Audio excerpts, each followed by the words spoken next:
before something interesting is sure to happen.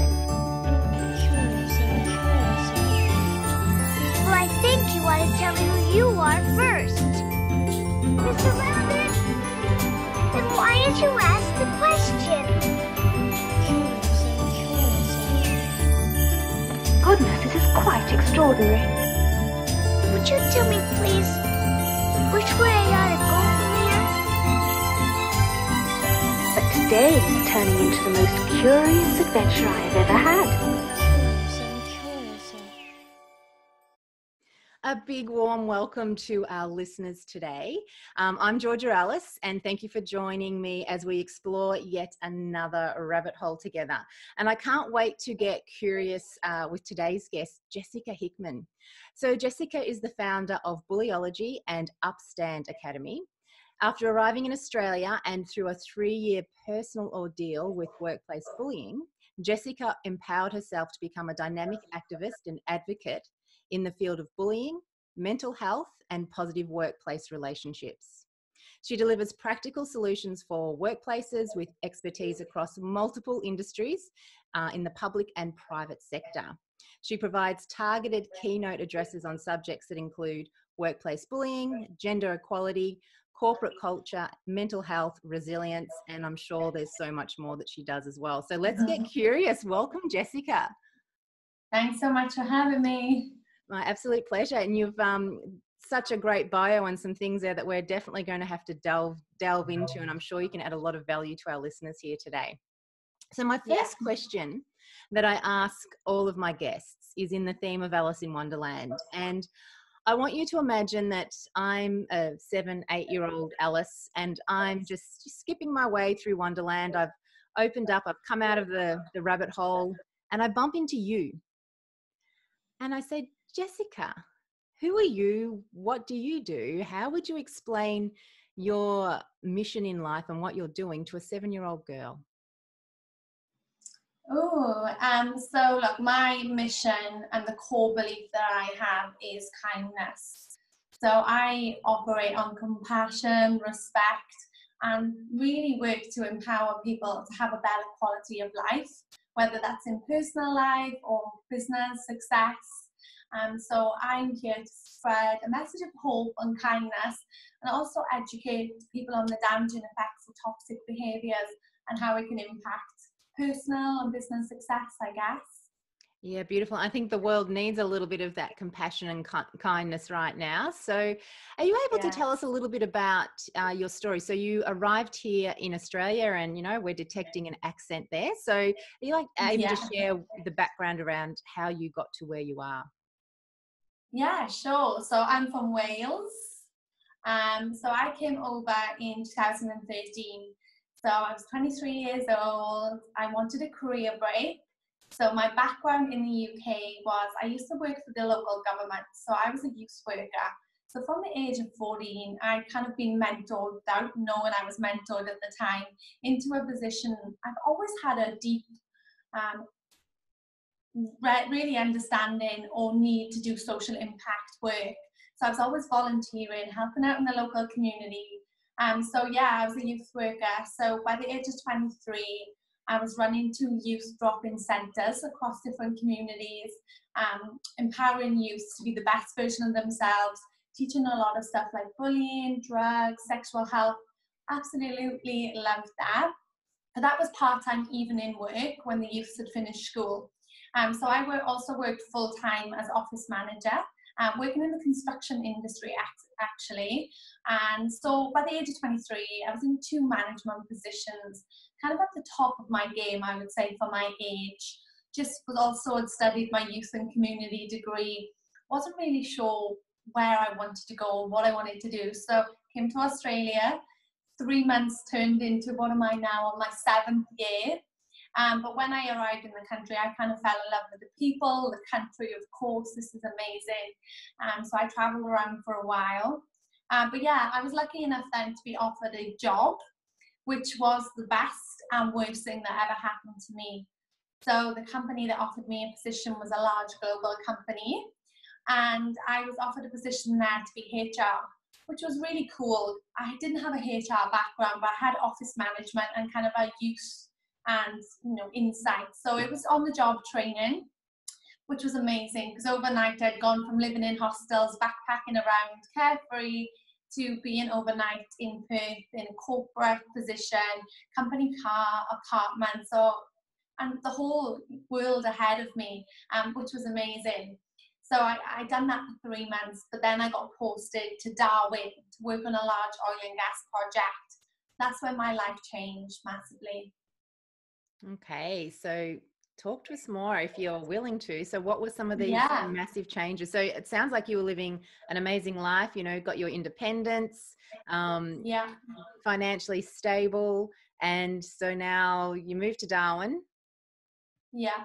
And so that's fall off. where that's where kind of the story takes a twist. So when I arrived in Darwin, anyone that's been or lived in Darwin thinks it's red dirt and crocodiles. It pretty much is, but there's an amazing quality of life there. I found so much happiness when I first moved to Darwin. The people were laid back. It was great. I was earning exceptional money. So if you can imagine, it was an oil and gas project. Between 7,000, sometimes maybe 10,000 people, construction workers, predominantly male-dominated environment, of course, it's construction. So I was kind of planted there, one of the first people for my company. So there was 32 other companies all working in close proximity, trying to build an oil and gas plant, to break it right down. So day one on the job there was this buzzword, and it was suicide. And it was delivered in an induction, particularly around HR. We needed to mitigate risk, and it was particularly around men and suicide in the industry. So I heard for the first time the stats and the rates of men's mental health in Australia, particularly in the fly-in, fly-out industry. So what I quickly learned, that my workforce I was responsible for were going to be living in camps for a month at a time, away from family and friends and livelihoods, with poor communication, working high risk, the humidity, the heat, the stress over crocodile infested waters, everything you could think about being in a high stress environment, we were confronted with it. So I made a commitment to myself that day, right, I can use my youth work experience and bring the nurturing, relationship building principles to every engagement I had there. So I spent the first 6 months just walking around in a minion suit, hard hat, glasses, walking around to the guys, particularly men, just saying, hey, how you going? What are some of the things that you're going through? So it took me a while, like anything, building relationships. If you can imagine a young Welsh female standing in front of big Kiwi and Aussie scaffolders saying, let's talk about mental health. It didn't happen overnight. So yeah, it was an uphill battle at first, but what we managed to achieve in a short space of time led me to be stood in front of the minister, in the media, winning awards for my culture-based programs, which more importantly, more than any success, was that people were feeling okay to speak up. And we're using the mental health line. We made lots of community partnerships, actually raised money to get a full-time mental health worker on the project, which changed everything. But as a female in an industry where you're disrupting and creating change, not everyone appreciates what I was doing. And that was my HR manager, who actually arrived 6 months after I started, but came in seamlessly, had his own agenda, and one of them was that women don't belong in the workplace, let alone a strong, confident female that's having her voice heard and is highly respected. So the more successful I became, the more I suffered bullying and harassment for a prolonged period of time. So here's something really interesting. I've worked in the corporate space before, and I have bared witness to, not personally, but being responsible for people who have been bullied by senior management and so forth. Yeah. So for those that may not know that they're being bullied, because sometimes it can be very culturally driven, and sometimes it can be the norm. Yeah. Right? So what are are you able to share some of the things that were going on for you, some of the specifics around this bullying, some of the tactics that were being used? Yeah, so if we think about bullying, it's repeated and intentional health harming behaviour that another person inflicts on another with the intent to damage a person's psychological or physical well-being. So I guess people don't really know, in the work that I do in particular, people don't know what bullying is and what bullying isn't. So it's often passed off as this is leadership style, or his mannerism or her mannerism, or it's just the way they operate. And often bullies actually tell themselves that it's just the way I operate. So for me as a young girl in this environment that had run bullying workshops in youth facilities, managed teams of staff, it's even me as a person who I believe I am socially and emotionally intelligent, even me, there was a part of me that was in denial. I didn't want to admit that I was being bullied for a long time because it was demoralizing and actually painful. We tried to default away from the pain. So look, some of the things that started to happen were subtle, very subtle behavior, which we see all the time in organizations. So it was the backhanded comments about appearance. So I guess my world fell apart the day he called me into the office and said, you know, I've kind of been watching your approach. There's obviously a underlying reason why people trust and respect you, you know, insinuating, am I sleeping with people, saying that I'm coming across as easy, I'm too compassionate, and people will always take advantage of me in life. You need to behave in a certain way, which like his leadership style or the way he believed he run his management team was based on fear. So threatening people with job loss, and that was his power and control.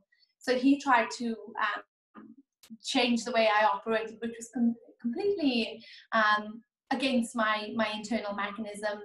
Can you make Facebooks? Go over there and flutter your eyelashes, sniggering under his breath, saying, like one day, which was very horrific, a gentleman came in, big grown scaffolder in tears because his mum was sick and he needed to get home. So as any decent human being, I believe, you know, sat down, comforted them, got a glass of water, said we would do everything in our power to make sure he could get home. And as that person left the office, he clapped in an open plan office and said, could you have thrown yourself at him desperately anymore? So it started with the humiliation, where you start to question your own personal stance.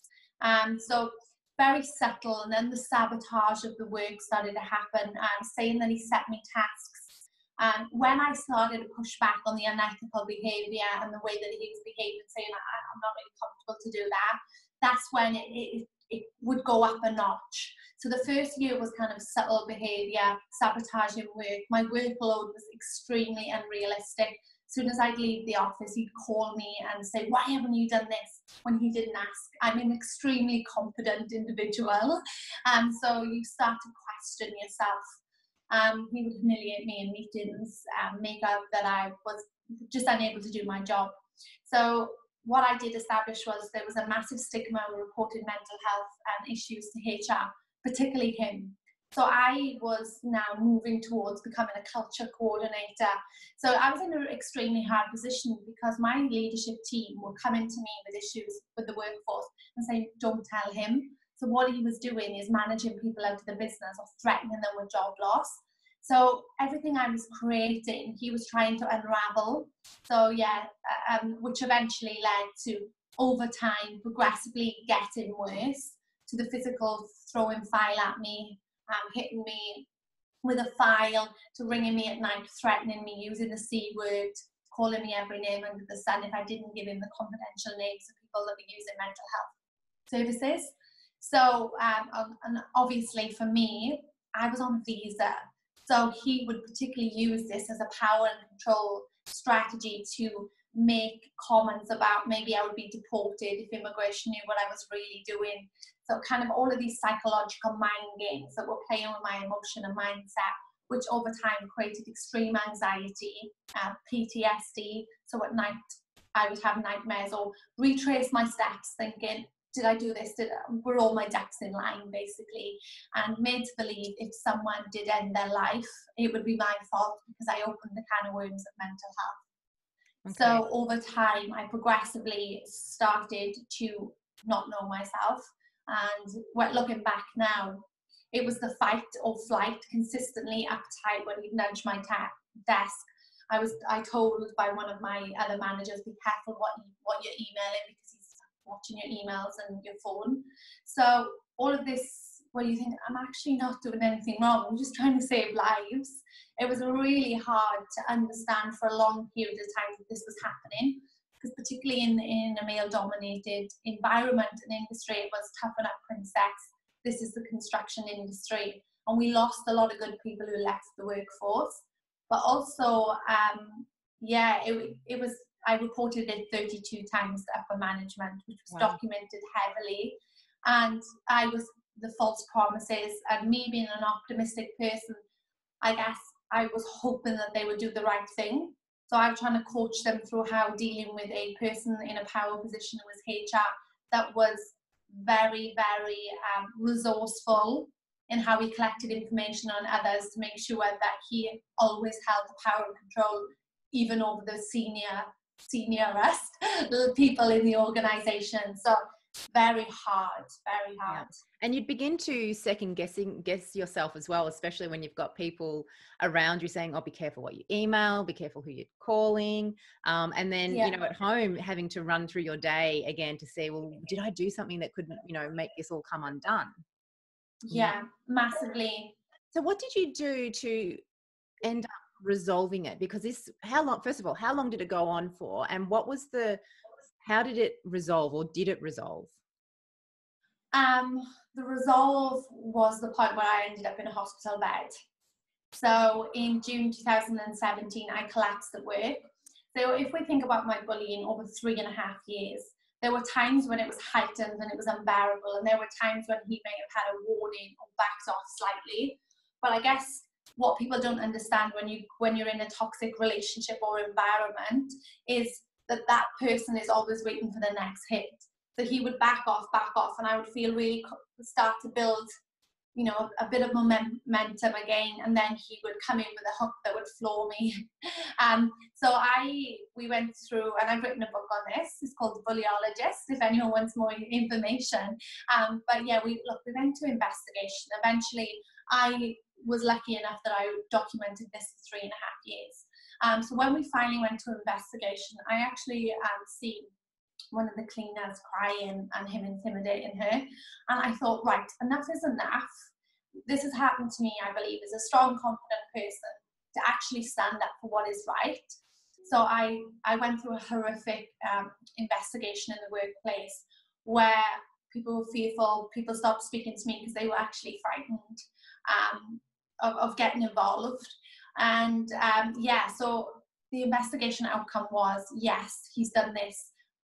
13 of my claims were sustained, which evidence, you know, and they were the more serious, where he was throwing stuff, the gender discrimination, etc. But my organisation made the decision to keep him because the CEO told me off the record that we actually didn't want to make an enemy of him. Me being the person I am at the time, young and naive, I said, look, I just want that person, the bully, to get the help they need. I know that they've got a family that they're probably particularly not very nice to, so the job loss may heighten his anger. So please support him and give him the coaching and mentoring he needs. Because of course the bully then was claiming he's under stress and pressure and was trying to create other information that I was doing to him, etc. But yeah, even after the investigation, and he got removed from the workforce and taken to Perth, so, you know, 4.5-hour flight away from Darwin. Every time I was going on leave, or my week off, because we worked 4 weeks on, every 5th week off, he would come back for a meeting and start to kind of threaten people, so people become fearful. So people often think that when the bullying stops, you can just heal and get on with your life. But even hearing that person's name would trigger me, send me into a whole night of sleepless despair. So in June 2017, I remember coming into work and seeing an email that he was coming back, and with one extra work, we'll try and keep you apart if he does return to the project. I just remember looking at my colleague's face and them going, you promised us protection, you're the culture coordinator, if you can't protect us. So then the guilt stacked in, and I stayed awake all night. I felt so unwell, and I got to work that morning and I was keeled over in pain. And they thought my appendix had ruptured, so I ended up in a Darwin hospital bed. And it was that point that I went, holy heck, I'm a young female on the other side of the world from friends and family trying to save a company that cannot even save themselves, and now I'm physically in a hospital bed. So that was kind of the moment when I realized enough is enough. But again, I still had a lot of guilt where people would say to me, if you leave, someone could end their life because you're the only person that is a champion for the people.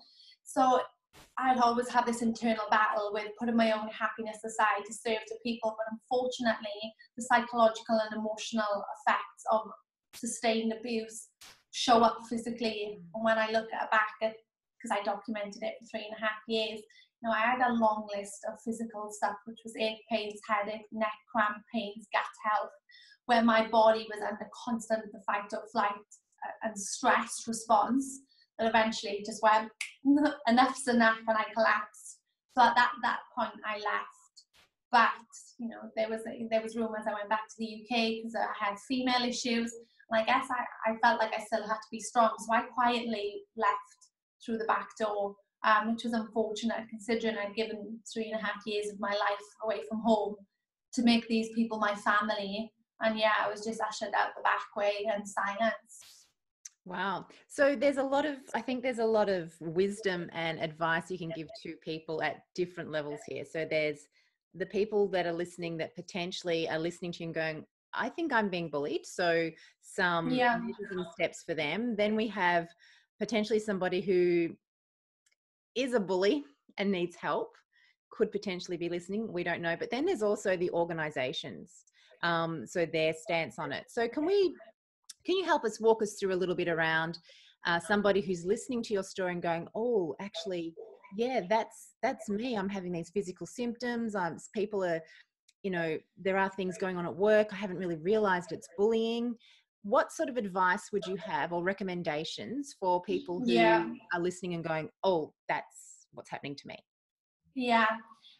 So with regards to the person or people, I think that we make a common mistake with regards to bullying. It's one of those things, if it's not happening to me, well, I don't really care about it. A bit like domestic violence as an example. People don't understand how toxic bullying is, particularly in the workplace. It's tough enough, this is the work environment. But when we look at domestic violence, you know, if you hear someone is suffering domestic violence, of course, people rush to help them, and rightly so.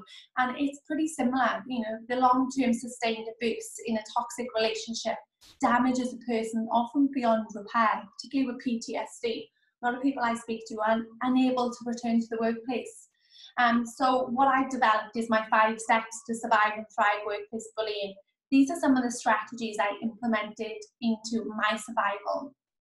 So the first one is document. Document fact over emotion. I made the common mistake of being very emotional in my response. If we think about typical business leaders, not all of them are kind and compassionate. So they look at the top line.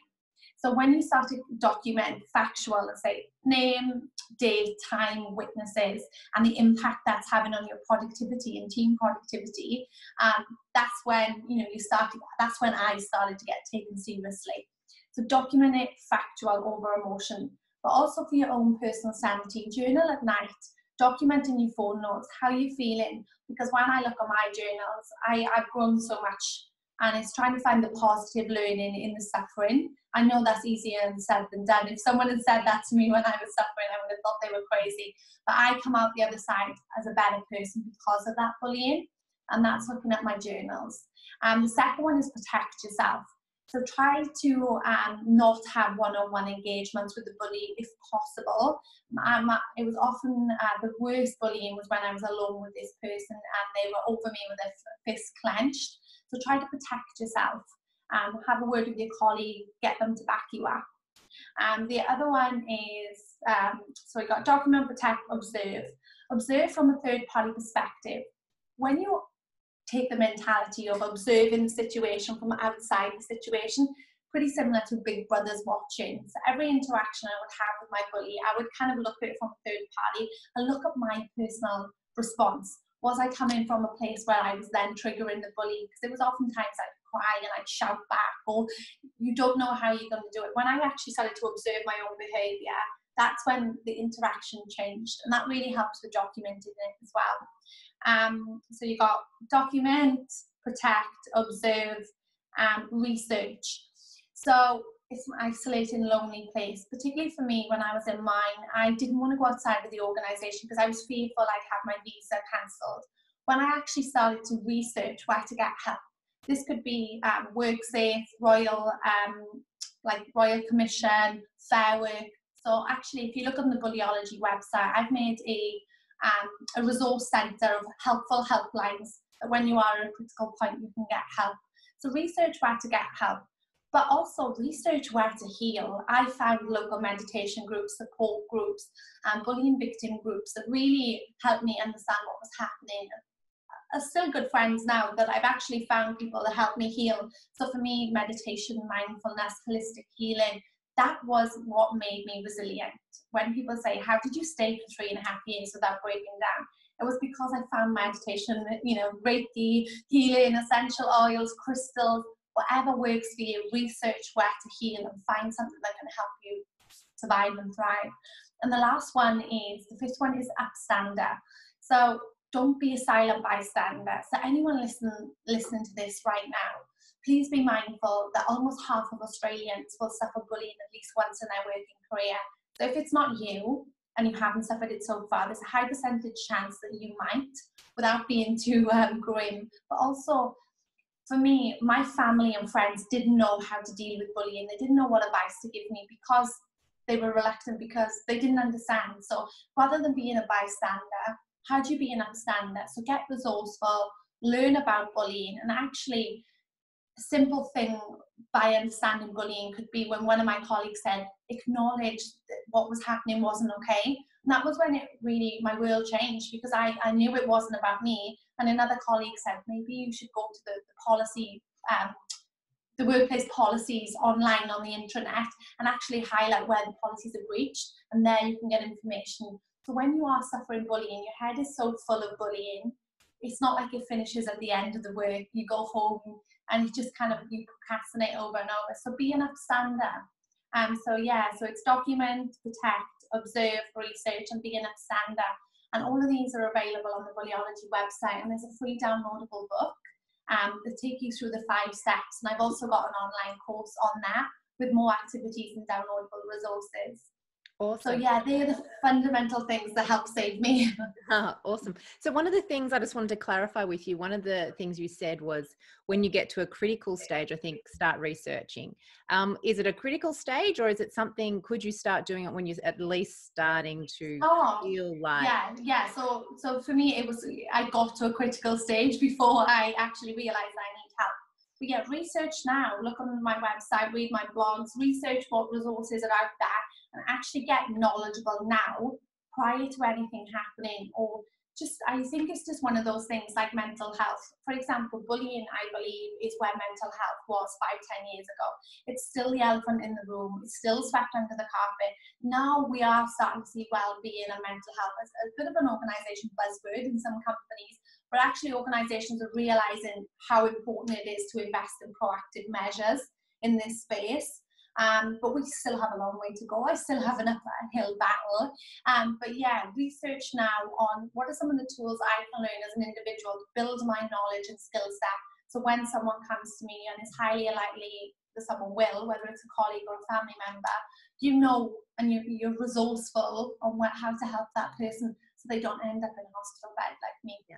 Yeah, absolutely brilliant advice there, because one of the things that happens to us when we're in those states of stress and anxiety, we've got fear, worry, doubt, is we start a downward spiral, and our ability to think consciously and creatively and resourcefully can sometimes be switched off because we're now in that hyper-vigilant, focused survival mode, and even looking for research. Even looking for research in the moment of that can be really difficult. So if you can be proactive, and at least know this. And I think one of the things you mentioned there, which is really important, is know about this, not just for yourself, if you are someone being bullied, but if you can see the signs of somebody else being bullied, how can you step up and help them? Because helping other people is going to be a great service if you have the tools and resources to help them get research. Yeah. So yeah, that's why I decided to launch my Upstand Academy and teach people the fundamentals of being an upstander. Not just in bullying, but in general, right now, what we're going through in the world, we need upstanders who are going to champion kindness and support people that may be going through difficult times. Yeah. So yeah, it's so important. So what are some of the things you have learned that you could share for people at an organizational sort of leadership level when somebody comes to them about bullying, whether it be a HR department or whether it be a manager? What are some of the things that you believe A, worked for you, and B, maybe didn't work for you? So what are some tips and tools for those people? So the common thing I see right now is organizations tend to only deal with bullying as a very reactive stance. So a lot of people come to me saying, oh my gosh, I'm about to go through a big bullying claim, Fair Work Commission, splashed all over the media, brands and reputation damage. Business leaders, CEOs are having sleepless nights because now they've waited for the toxic culture to unravel. That one bad apple has now infected everyone. So I really decided to found my business, Bullyology, on the basis of why not move from being reactive to being proactive, really. So why not put the steps and the foundations in now so we don't end up in that toxic culture where people are emotionally and psychologically damaged. So I guess it's an investment in time and energy at the front end. So address the elephant in the room before it becomes the elephant in the room. Look at some strategies and interventions. A lot of organizations I speak to, if you think about an induction package, people have a slide saying bullying and harassment will not be tolerated. I was the person who onboarded and inducted every person in my last organization. So I would say bullying and harassment will not be tolerated, yet step outside of that boardroom and training room and be bullied by the HR, the person directly responsible. And all of the senior leaders knew what was going on, didn't know how to manage it. So I guess it's super important to not only educate people, but practice what you preach.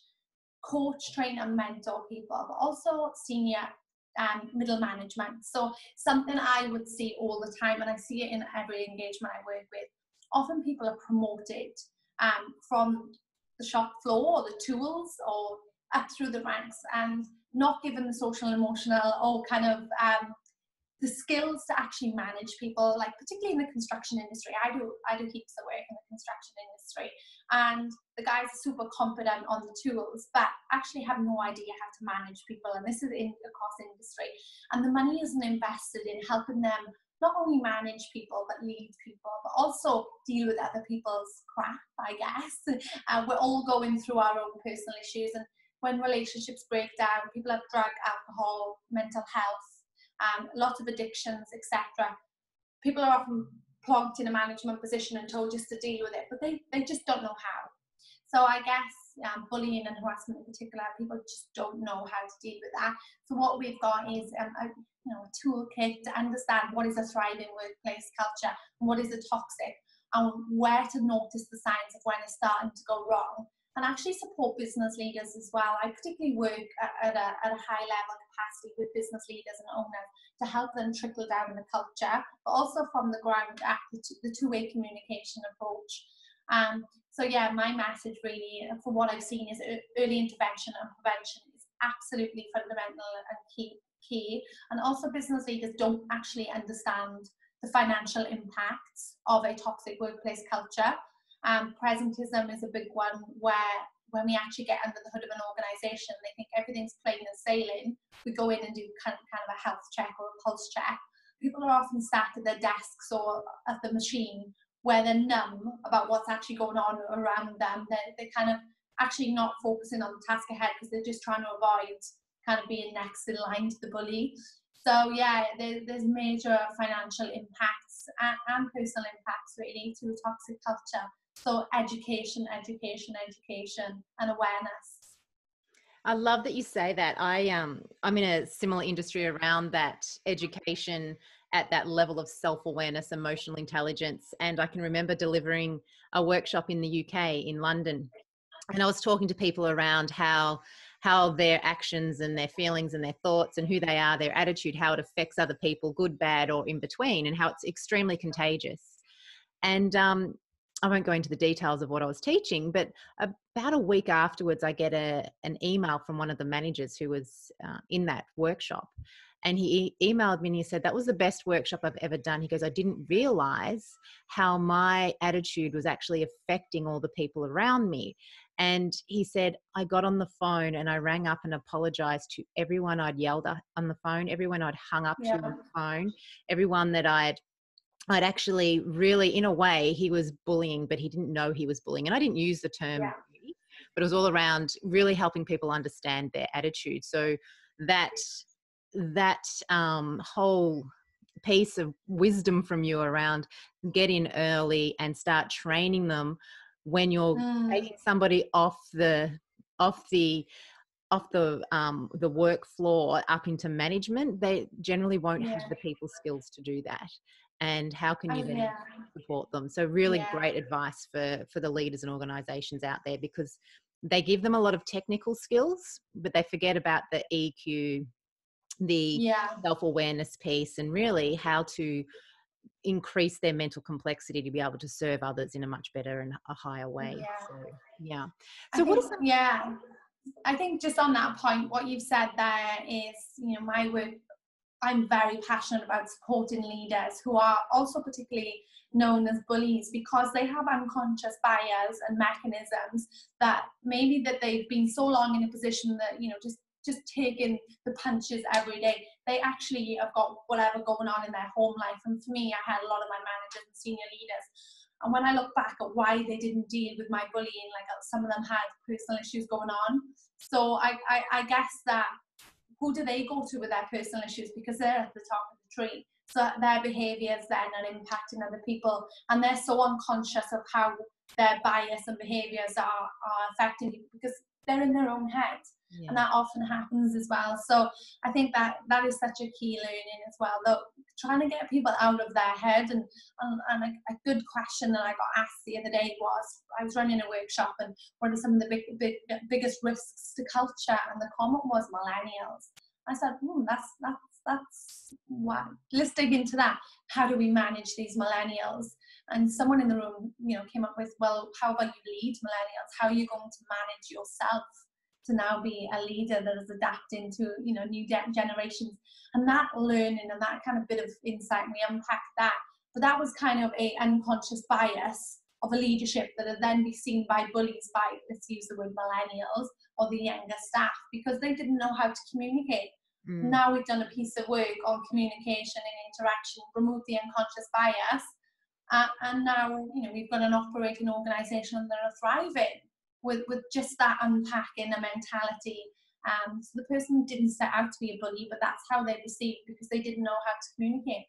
Yeah, they didn't have the tools. But also, I think you've touched on something also really important for leaders and managers that are finding themselves in a state where, okay, I'm managing or leading a group of people at work, and then the wheels are falling off at home. And one of the things that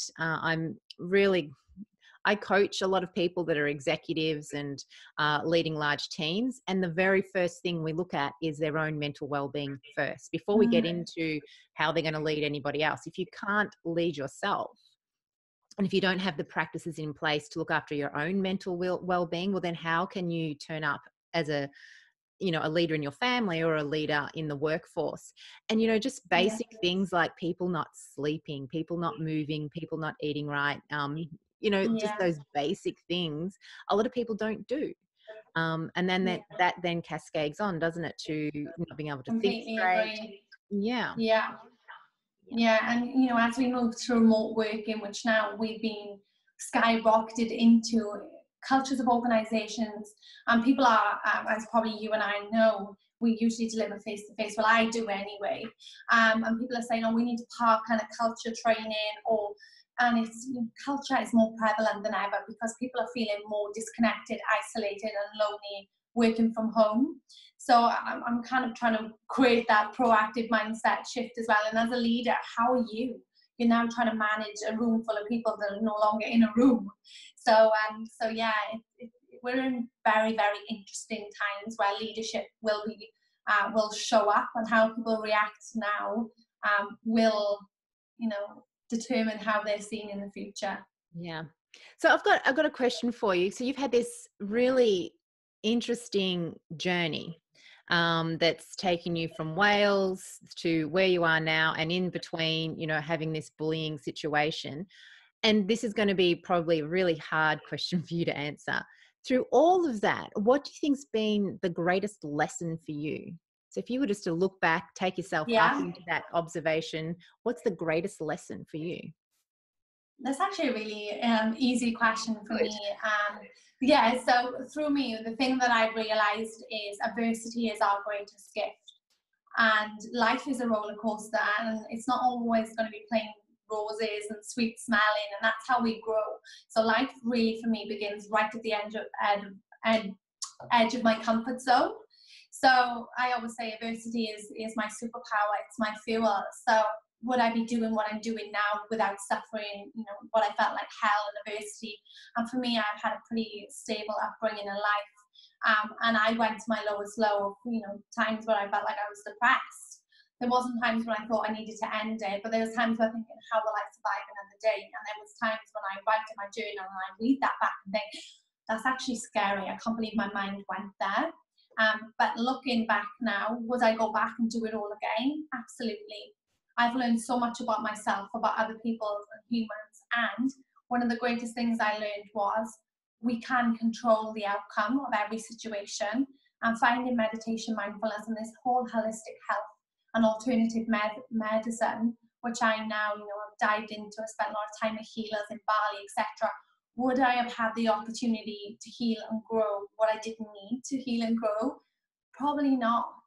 So, so yeah, like even now, business is up in the air. If clients pull out, whatever, working for yourself, I always try to find the positive and the negative and think, okay, so what can I learn from this? So yeah, just kind of looking at adversity as a gift, not always feeling like it's the best, but coming out the other side saying, you know, what have I learned? Yeah, and I think that becomes a muscle that you can develop over time, is that Yeah. finding the gold or the gift in the adversity and the challenge. And you're right now we're recording this, it's the 23rd of March, you know, in about 40 minutes all of Australia or Victoria where I live in, businesses are closing down, and so there's a lot of adversity happening. So Yeah. yeah, it's how can you find the gold in that? How can you create and rise above it, which can be really challenging. So yeah, it becomes a muscle, and the more you do it, the more you can find the good and find the gold, like what you've done. It becomes something that you can rely on. So for you now, yes, you know, the wheels are falling off the business, but Yeah. you're being able to pivot because you're looking for and finding the gold in it. You've trained yourself to do that. Yeah, and I just, for anyone listening, we are going through COVID-19. So if anyone listens to this in the future, we are at a really interesting point as a business owner and anyone where we need to just think, okay, so the world is kind of feels like it's falling apart in the media and about us, but what can we control? And that's controlling the controllables, making sure that we stay fit, healthy and well, and find the positive in isolation or lockdown. Maybe spending time with people like our loved ones that we don't actually connect on a deeper level with because we're all busy off to work and just kind of, yeah, just in that mindset. So I'm at the moment thinking, okay, how can I find peace in the suffering right now and enjoy what I've got, and that's food on the table, health, well-being, and a loving family, I guess. Yeah, beautiful. And I think you've answered some of the questions that were sort of bubbling up as we've been going along, but I would just want to reiterate them so people can take away just some of these points that they may glaze over. So one of them is, how are you able to, now that you've come through all of this and now we're, you know, heading into other sort of uncertain times, what are your practices to keep you centered and balanced? Now you have mentioned it, but if you could share what you do on a daily basis. Yeah, okay. Well, the first thing in the morning is every night, actually, my phone goes on flight mode. As a business owner, I am a sucker for answering emails and thinking, oh, I should have done this and that. It doesn't finish at 5 p.m. So I've now trained myself over time to flick my phone on flight mode at 8 p.m. And that's my downtime where I'm kind of always, my mind goes crazy. So yeah, I need to have downtime. So I wasn't typically watching any TV before, but now my fiance is like, right, we're watching TV. You need to turn your mind off. So that took a while to fall into, but just doing something that is just kind of relaxing, where you can just go, at the end of the day. And then each morning, making sure I get up and I do my morning routine.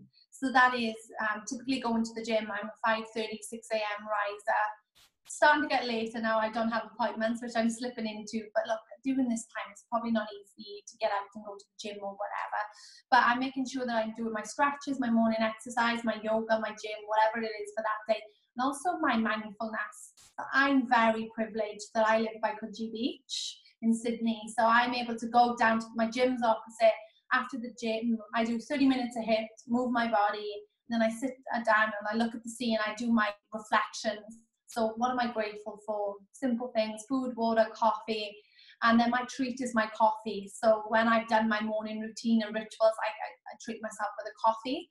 But then I write down, so at the end of this day, in a world where I could be doing everything and making myself busy, what are 3 key things that if I achieve this day, that I can go to bed tonight and say, I've achieved a lot? Because I'm always trying to create things out of nothing and then beating myself up if I haven't achieved them. It's not like I can just go into the office and look busy all day. So when you work for yourself, as you know, you need to kind of have structured routines and habits. So yeah, look, I set myself up. Usually my calls are of the morning. I do podcasting as well and a couple of interviews. And I have to set myself a lunch. Otherwise, my eating's out of the way. I'll get 3 o'clock and I go, oh, I'm starving. And then I'm just, so yeah, structured routine, breakfast, lunch and dinner. I kind of have a calendar and reminds myself. And then the afternoon, I'm kind of working away, going to meetings. But of an evening, then I just make sure, the only thing I do of an evening is make sure that I eat my dinner and actually connect with my fiance. Because in a world of technology, we can be on our phones. He doesn't look at his phone all day. So sometimes he wants to get back on social media. So we've actually made this time our ritual that we can actually talk about our day. And I'm also sometimes a bit like a Yorkshire Terrier. So he's been talking to people at work all day. And if I've been working at home, he could be the first person I've seen after seeing someone in a gym class. So I'm like, so we've kind of worked out, okay, so can you give me an hour where I can debrief my day and talk to you? So yeah, and I guess then we're straight back to the evening where I also write in my gratitude diary what I'm grateful for throughout that day. So I try to start with a grateful heart and finish with a grateful heart. Then all the other stuff kind of falls away. Yeah, lovely, lovely. And for those who don't have practices, you might want to experiment with some of Jessica's and see if any of those work for you, and create your own, because you know this is your life and we're all unique, just like all the different plants out there in the soil. They all need different minerals, different amounts of water to survive, and human beings are the same. So find what works for you. So as we finish up, Jessica, what sort of advice do you have for our listeners? And it could be around what you specialize in, or what we're going through now with COVID-19. So what would be your advice as we round out today's podcast? Yeah.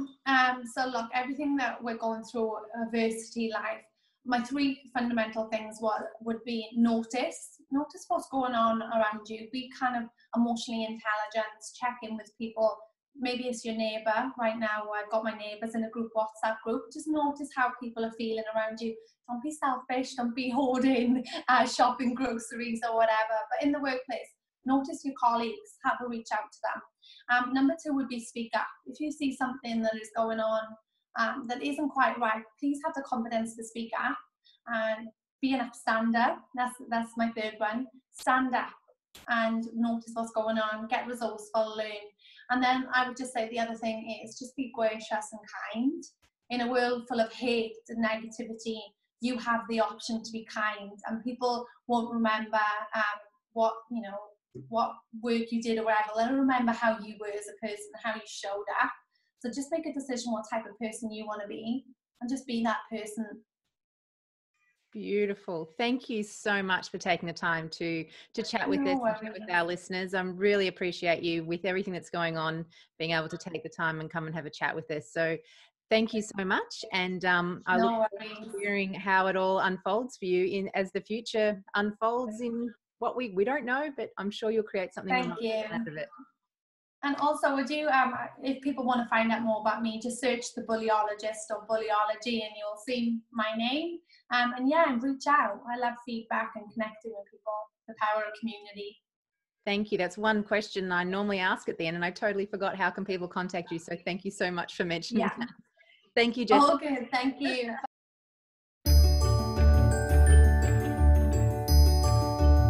Today is turning into the most curious adventure I have ever had.